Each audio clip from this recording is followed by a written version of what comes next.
Sauf à Yarmouk. Pour l'instant. Oui. Comment vous regardez cette question, vous qui avez enquêté, Antoine Sfer, Nathalie Goulet? Écoutez, d'abord c'est un drame épouvantable, et puis c'est un drame épouvantable, humain, c'est d'abord un drame.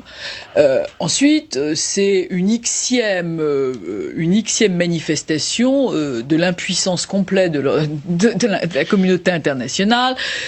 On a quand même eu des massacres à Gaza de temps à autre, dans l'indifférence générale.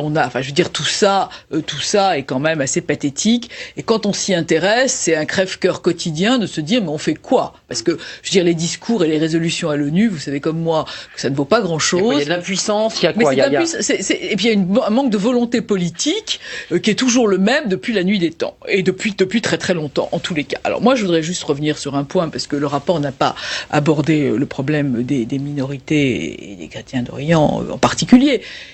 Mais vous avez une situation géostratégique qui est tout à fait inédite. Vous n'avez plus d'État. Vous avez une région où il n'y a plus de Syrie, il y a évidemment plus d'Irak, merci George Bush, ou la Libye, merci, le chaos, merci BHL et Nicolas Sarkozy, parce que vous êtes une alliée du MP. Enfin, je vous rappelle que votre parti a gagné les élections. Moi j'étais contre, et depuis le premier jour. Parenthèse. Ça m'est complètement égal, et je peux vous dire que ça m'empêchera pas de parler, et que depuis le premier jour, l'AFP, mon témoin, j'étais contre l'intervention en Libye. Attendez, vous me parlez. Faute de solutions de rechange, parce que tout ça c'est bien joli de chasser des dictateurs quand ça vous arrange, mais encore faut-il qu'on ait des solutions de rechange. Et quand on n'en a pas, on arrive à ce chaos de zones grises, de zones sans gouvernance. Tout à fait. Mais attendez, juste, vous reconnaître quand même François Hollande, qu'il a été au Mali, qu'il est resté, et qu'il est en train de reconstituer un État. Il essaie, lentement. Il essaye, mais au moins il essaye. Il a compris qu'il fallait une solution politique, alors. Mais vous soutenez la phrase d'Antoine Sfer qui dit finalement notre stratégie, on va revenir ensuite vraiment sur ces chrétiens d'Orient, leur vie, les massacres, mais le choix stratégique du Qatar finalement fait qu'on tourne un peu la tête du mauvais côté, et de l'Arabie Saoudite, et qu'on se trompe de stratégie. Mais de toute façon, on n'a plus de politique arabe. Déjà, on n'en a plus. On n'a plus de politique. D'abord, le monde arabe a explosé complètement, et en plus, on n'a plus de politique arabe. À qui le crime profite-t-il? Voilà, à qui le crime profite-t-il? Et vous lisez Alain Grèche dans les bonnes lectures, et vous verrez qu'on n'a plus de politique arabe, et qu'on est quand même un peu à l'aveugle sur ces régions. Alors, pour en revenir aux chrétiens d'Orient, moi, je laisse... Je vais lui donner la parole. Pascal Gollnisch, moi, je vous ai lu... On n'instrumentalise pas aussi. Il y a une institution qui est l'œuvre d'Orient, qui existe depuis plusieurs décennies et plus d'un siècle. C'est l'œuvre d'Orient est naturellement une institution coordinatrice. Et là, on voit vraiment des tentations, des tentatives d'instrumentaliser aujourd'hui les chrétiens d'Orient, sans jouer aux misérabilistes. Je crois qu'il faut faire attention à cela. Pardon. Non, mais c'est intéressant, ça prolonge. Je vous ai lu.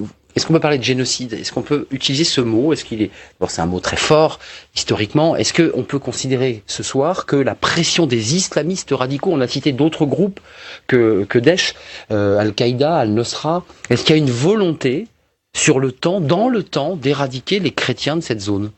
Alors, je vais répondre à votre question. D'abord, je voudrais relever dans le petit film, quand on dit il y a des chrétiens qui se constituent en armée, etc. Il faut bien voir de quoi il s'agit. Il n'y a pas une armée d'une sorte de christianistan qui ferait nombre avec l'armée kurde ou l'armée de Bagdad. Ce sont des chrétiens qui sont des citoyens irakiens, et qui sont donc dans l'armée régulière irakienne ou kurde. Oui, c'est pas des milices chrétiennes. C'est pas des milices chrétiennes. Je dis ça parce qu'il faut quand même... Mais on l'a lu, on a cru que... Voilà. Deuxièmement, avec cette organisation terroriste, que nous ne nommerons donc pas autrement, nous sommes devant avec une barbarie dont il faut tout de même mesurer le recul civilisationnel. On n'est pas dans un choc de civilisation. On est devant une barbarie qui défie les civilisations, avec tout de même des choses extrêmement barbares, depuis un enfant de 12 ans à qui on donne un revolver pour tuer un otage à bout portant, les 21 Coptes, chrétiens, ressortissants égyptiens décapités face à l'Europe parce que c'est un message au royaume de la croix, nous dit le décapiteur en chef, c'est ce pilote jordanien brûlé vif dans des conditions épouvantables, etc., etc., etc. Et nous avons, des images de centaines, de milliers de gens qui ont été exécutés sommairement. Donc, cette organisation terroriste, il faut la neutraliser. C'est des terroristes, il faut les neutraliser. Moi, j'ai pas demandé qu'il y ait des guerriers sur le terrain pour une raison très simple, c'est que c'est pas de mon ressort. Moi, je suis prêtre. Donc, c'est pas à moi de savoir la méthode. C'est l'aviation, est-ce que c'est les bombardements, est-ce que les gens sur le terrain... Pascal Goni, j'entends que vous n'êtes pas... Ce que je demande, c'est la neutralisation de cette organisation terroriste dans les délais les plus brefs. Car chaque jour mis à retarder cette neutralisation la renforce et rend aussi beaucoup plus difficile le fait de la neutraliser. Plus nous attendons, plus ce sera difficile. Nous l'aurions neutralisé il y a quelques mois, ça aurait été beaucoup plus simple. Et il faut clarifier. Il n'est pas trop tard, Pascal Goni, et j'ai entendu Gérard Bapt. Bien sûr que non, il n'est pas trop tard. Il faut clarifier aussi les complicités dont il dispose. Excusez-moi, je voudrais terminer mon idée. C'est que le Conseil de sécurité a menacé de sanctions, un vote à l'unanimité, tout organisme ou tout pays qui soutiendrait financièrement cette organisation terroriste. Je demande solennellement qu'on vérifie si la Turquie est encore un lieu de commerce de pétrole clandestin venant de cette organisation islamique. Je demande qu'on vérifie s'ils ont encore des financements de riches Qataris, de riches Koweïtiens, de riches Saoudiens qui leur fournissent des finances. Le fait qu'il y a encore des centaines de camions qui vendent du pétrole via la Turquie, c'est quelque chose d'intolérable. Et je crois on se moque de l'opinion publique. Voilà. Je comprends qu'on ne mette pas des hommes sur le terrain, c'est très compliqué, etc. Je pense qu'il faudra bien un jour les mettre. Mais enfin, ce n'est pas là de mon ressort. Mais là, il y a une question morale sur laquelle nous trompons l'opinion publique si nous ne prenons pas les mesures nécessaires sur cette question. Un tweet, un mot, Qatar, Arabie Saoudite joue double jeu. Ça, c'est les tweetos qui nous regardent, ils sont en direct, c'est intéressant, c'est qui jouent double jeu contre le terrorisme salafiste et nous leur faisons des yeux doux par intérêt économique. Antoine Sfer, cette d'ambiguïté que vous évoquiez, puis il y aura Gérard Bapt pour nous parler de la question militaire aussi. Et le grand écart de la Turquie, qui dit nous faisons, bien entendu, corps avec l'Occident, mais Daesh, parce qu'ils donnent le nom absolument que les terroristes ont choisi, n'est pas notre ennemi. Ça a été dit par le président turc lui-même, qui a dit « Arrêtez de m'appeler islamiste modéré, je suis un islamiste, point ». C'est d'une clarté rare. C'est Khomeini qui, en 79, qui dit les choses et qu'on n'a pas lues, et qui les écrit. Ce que je voudrais dire simplement, certes, vous êtes prêtre, monseigneur, mais vous êtes avant tout aussi citoyen. Et c'est un citoyen qui a choisi d'avoir la vocation d'être prêtre. Donc, en tant que citoyen, vous avez toute la légitimité de demander. Moi, je voudrais prendre un exemple. Mais vous demandez, vous aussi, l'intervention, Antoine Sfer ? Vous êtes aussi citoyen, après tout, et vous en avez la légitimité ? Mais bien entendu. Moi, je dis, prenons l'exemple de la FINUL, Force internationale des Nations Unies au Liban. Elle a mission depuis mars 1978 d'empêcher que la guerre n'aille au sud. Elle n'a jamais eu mission de résister au char israélien. Elle n'en a pas les moyens. Depuis 1978, sa mission est de 6 mois. Elle a été toujours renouvelée sans hésitation. Aujourd'hui, on décide avec une volonté politique à laquelle Mme Goulet faisait allusion, de mettre une force internationale des Nations Unies en Syrie, 3. Le front de Damas, le front d'Alep, le front de Raqqa. À ce moment-là, les 5 membres du Conseil de sécurité doivent envoyer des troupes. Avec d'autres, les Indiens, les Népalais, etc., des troupes au titre du chapitre 7 des Nations Unies. Donc le droit de riposter. Qui osera tirer sur les soldats des casques bleus des 5 membres du Conseil de sécurité? Les extrémistes. Les terroristes, c'est le moyen de les éradiquer. Ils ont une armée au titre du chapitre 7 de la... C'est une proposition concrète, ça. C'est concret. Nathalie Goulet, Gérard Bapt, juste un mot, parce qu'il y a nos sentinelles, il y a les citoyens qui veulent s'exprimer, ils sont inscrits, c'est un sujet qui leur tient très à cœur. La position militaire, vous êtes un député, le représentant de la nation. Vous avez une connaissance de cette région de la Syrie. Qu'est-ce que vous dites ce soir ? Il y a un grand débat militaire, il y a un grand débat géopolitique depuis des mois.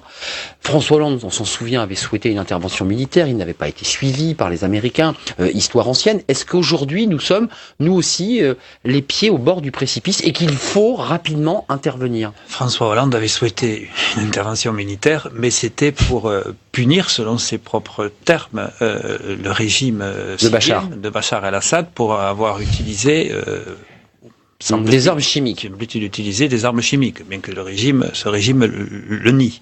C'était une nuit de bombardement. Ça ne correspond absolument pas donc au souhait que vient d'exprimer Antoine Sfer. Bon, le problème pour la France, c'est qu'on n'a pas des ressources militaires infinies et que nous sommes déjà engagés efficacement. Une coalition onusienne, Gérard Bapt. En Afrique. Par contre, on peut prendre une position, effectivement, au sein du Conseil de sécurité de l'ONU, peut-être qu'on va pouvoir aujourd'hui, après l'accord intervenu sur le nucléaire avec l'Iran, pouvoir progresser dans des décisions internationales qui étaient aujourd'hui, il faut bien le dire, bridées par cette situation. Vous dites que l'Iran peut revenir aussi être un acteur qui revient dans le jeu, devenir un acteur dans le jeu. C'est l'allié de l'Occident. Évidemment. Voilà.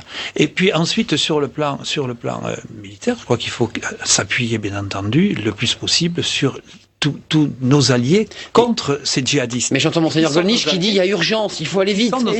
C'est imminent. Faut aller vite, mais il faut par exemple effectivement empêcher les Turcs en ce moment en train de se faire un autre califat autour de Alep, à Idlib notamment, où c'est une organisation djihadiste qui domine, qui est Al-Nosra, qui est la branche syrienne de Al-Qaïda, et dont on sait qu'elle est très directement financée par le Qatar.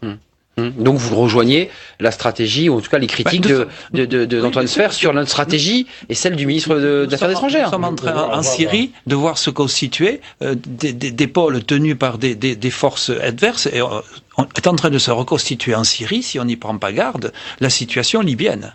Nathalie Goulet, un mot, et nos sentinelles citoyennes qui veulent parler. La situation ne date pas d'avant-hier. Deuxièmement, je voudrais revenir quand même sur les problèmes financiers, parce que c'est extrêmement important. Pour le coup, on les a regardés, et on a un très gros travail avec le département d'État américain sur les financements, de façon à pouvoir condamner et geler les avoirs des gens qui seront condamnés ou qui auront trempé dans ces financements.